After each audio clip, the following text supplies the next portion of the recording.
Good morning students, welcome to our new YouTube channel A K meditation brilliant classes. और आज हम बहुत ही important topic आपके लिए लेके आ रहे हैं और वो टॉपिक है वॉइसेस। जी हाँ बच्चों, वो है वॉइसेस जिसमें हम एक्टिव और पैसिव वॉइस करना सीखेंगे, जो इंग्लिश का बहुत ही इम्पोर्टेंट टॉपिक है। तो क्या क्या चीज़ों की हमें ज़रूरत होगी इसमें, वो 3 चीज़ें हैं। सबसे पहले हमें पता होना चाहिए सेंटेंस में सब्जेक्ट क्या है, वर्ब क्या है और ऑब्जेक्ट क्या है। अगर हमें ये चीज़ें पता है तो बहुत आसानी से हम पैसिव वॉइस कर सकते हैं। चलिए पता लगाते हैं कि हम पैसिव वॉइस की ज़रूरत क्यों पड़ती है। यहाँ पे पहला सेंटेंस लिखा है रामा किल्ड रावणा, उसका पैसिव वॉइस बना Ravana was killed by Rama. दूसरा लिखा है Rajiv Gandhi was killed, means यहाँ पर हमने स्ट्रेस दिया है राजीव गांधी पर, जिसने उसे मारा उस पर नहीं। तो जब भी कभी भी हमें सेंटेंस को के ऑब्जेक्ट को स्ट्रेस करना होता है उस टाइम हम पैसिव वॉइस का यूज़ करते हैं। राजीव गांधी वॉज किल्ड, ये था सेंटेंस इसका। चलिए अब तक हमने जो मेन पॉइंट हमारे हैं उस पर हम बात करते हैं कि क्या है। सेंटेंस लिखा है I ask, I am asked, I am asking, I am being asked. तो ये सेंटेंसेस एक्टिव और पैसिव वॉइस में है। थोड़ा सा इस पर ध्यान दीजिएगा, समझिएगा और इनको नोट करके उसके बाद में डिस्कस करिएगा। ये सेंटेंसेस हैं जिनको हमने किस तरह से चेंज करना है। इस इमेज में Jerry is asking, I am reading means it's active voice. A page is being read by me, Tom कह रहा मीन्स ये पैसिव वॉइस। इस तरह करके हम एक्टिव और पैसिव वॉइस में डिफ्रेंशिएट कर सकते हैं, दोनों में अंतर का पता लगा सकते हैं। तो अब तक हमने जो किया वो क्या है, लेट्स फाइंड आउट कि अब तक जो हमने किया वो किया है be plus acted. Be plus acted main हमारा जो पैसिव वॉइस है उसका मेन चीज़, मेन थीम ये है कि उसमें बी और एक्टेड होना चाहिए।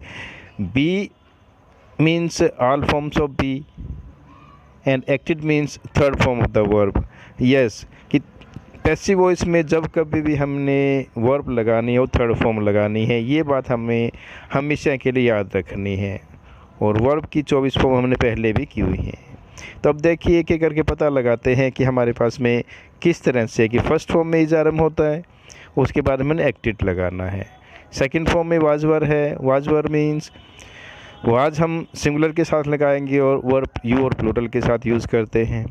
इसी तरह से थर्ड फॉर्म है, थर्ड फॉर्म में हमारे पास में हम हैज़ का यूज़ करते हैं या हैव का यूज़ करते हैं, जो हमारे पास में प्रेजेंट परफेक्ट टेंस में होता है। और अगर पास्ट में चलते हैं तो पास्ट में हम हैड का यूज़ करते हैं और इनके बाद में बीन का यूज़ हम करेंगे। इसी तरह से अगर कंटिन्यूस वर्ब, कंटिन्यूस सेंटेंस है तो उसमें हमने बीइंग का यूज़ करना है। कंटिन्यूस मीन्स प्रेजेंट में इजारम है और अगर पास्ट की बात करें तो वाजवर है। इसी तरह से जो भी हमारे पास में मॉडल्स हैं 11 + 2, 2 मीन्स शैल और विल, तो इन सब के साथ हमने बी का यूज़ करके पैसिव वॉइस बना देना है। तो इसमें हमने ये पढ़ा कि जितने हमारे पास में हेल्पिंग वर्ब्स हैं is are am, was were, has been, इन सब के बाद में हमने एक्टेड लगाना है, मीन्स वर्ब की थर्ड फॉर्म लगानी है। बस आप स्टूडेंट्स ये ध्यान रखिएगा कि जब कभी भी हमने पैसिव वॉइस बनाना है तो उसमें हमें जो वर्ब है उसकी थर्ड फॉर्म का ही यूज़ हमने करना है। चलिए कुछ वाक्यों को हिंदी में समझते हैं किस तरह से हमने किया है। कि जैसे आप कोई काम नहीं करते हैं, सीधा वाक्य लिखा है यू डोंट टेक एक्शन, और आपके ऊपर कोई काम नहीं होता है, ये हो गया यू आर एंट एक्टेड। इसमें हमने क्या कर दिया, पैसिव वॉइस फॉर्म यूज़ कर दिया, हेल्पिंग वर्ब के बाद में थर्ड फॉर्म लगा दी। इसी तरह से और सेंटेंसेस है you don't hate anyone, means ये एक्टिव वॉइस है और आप से कोई नफरत नहीं करते, you are not hated means ये पैसिव वॉइस टेंस है। Now let's more about this, बड़ा ही सिंपल और इजी वे है। The boy sings a sweet song, इसमें बॉय सब्जेक्ट है, सिंग्स वर्ब है और स्वीट सॉन्ग इसका ऑब्जेक्ट है। हमने क्या कर देना है, इन लाइनों को समझें, बहुत ही आसानी से आपको पैसिव वॉइस समझ में आ जाएगा। अ sweet song is sung by the boy, ये हो गया। तो इसके रूल को पढ़ लेते हैं एक बार। देखिए इसमें क्या हैं रूल्स कि how to change active voice into passive voice. सबसे पहले हमने करना है ऑब्जेक्ट को इन प्लेस ऑफ सब्जेक्ट लिखना है, उसके बाद में बी की सूटेबल फॉर्म लगानी है जो बहुत ज़रूरी होती है। उसके बाद में always use third form of the verb, ये हम बहुत बार बोल चुके हैं। उसके बाद में बाय का यूज़ करके और सब्जेक्ट को इन प्लेस ऑफ ऑब्जेक्ट लिख देना है।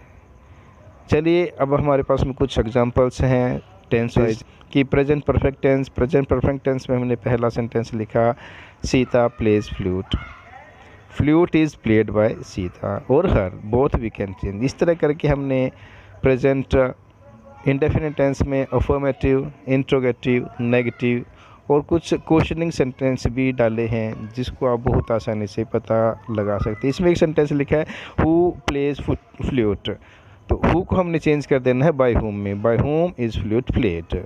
इसी तरह से प्रेजेंट कंटिन्यूस टेंस में है, प्रेजेंट कंटिन्यूस टेंस में हमने इज आर एम के साथ में आईएनजी होगी और हमने इज आर एम के बाद में बीइंग लगा के थर्ड फॉर्म लगा के पूरे सेंटेंस को पैसिव वॉइस में कन्वर्ट कर देना है। Cow is running a race, race is being run by cow. इसी तरह से हमने अफर्मेटिव, इंट्रोगेटिव, नेगेटिव कर देना है। एक सेंटेंस देखिए इसमें हु इज़ टीचिंग अस, तो इसको हु की जगह बाय होम करके हम इसको इस सेंटेंस को पूरा कर देंगे। Next is present perfect tense. Present perfect tense में हमने हैव, हैज़ का यूज़ करके थर्ड फॉर्म लगाने हैं और जब पैसिव वॉइस करना है तो हैज़ और हैव के बाद में हमने बीन लगा के थर्ड फॉर्म लगा देनी है और इस तरह करके हमने एक्टिव वॉइस को पैसिव वॉइस में कन्वर्ट कर देना है। अब बारी आती है कुछ प्रैक्टिस की। Unsolved exercise for yourself test. पहला सेंटेंस आपके लिए किया गया है, बाकी आपने पूरा करना है। इसको आप एज ए होमवर्क कर सकते हैं। इसमें प्रेजेंट परफेक्ट, कंटिन्यूस और इंडेफिनिट टेंस तीनों की एक्सरसाइज दे रखी है। अब स्टूडेंट्स, पिछली बार मैंने कहा था कि पिछली बार के जो आपका सेल्फ टेस्ट था उसमें जिन बच्चों के टॉप स्कोर हैं उनको इंट्रोड्यूस कराने का, तो कॉन्ग्रेचुलेसन स्टूडेंट्स उन बच्चों के लिए जिन्होंने सेल्फ टेस्ट में हाईएस्ट मार्क्स प्राप्त किए, हाईएस्ट मार्क्स लिए हैं। ये सब आपके नाम हैं। Thank you very much for your active participation और इसी तरह से आपका सहयोग मिलता रहेगा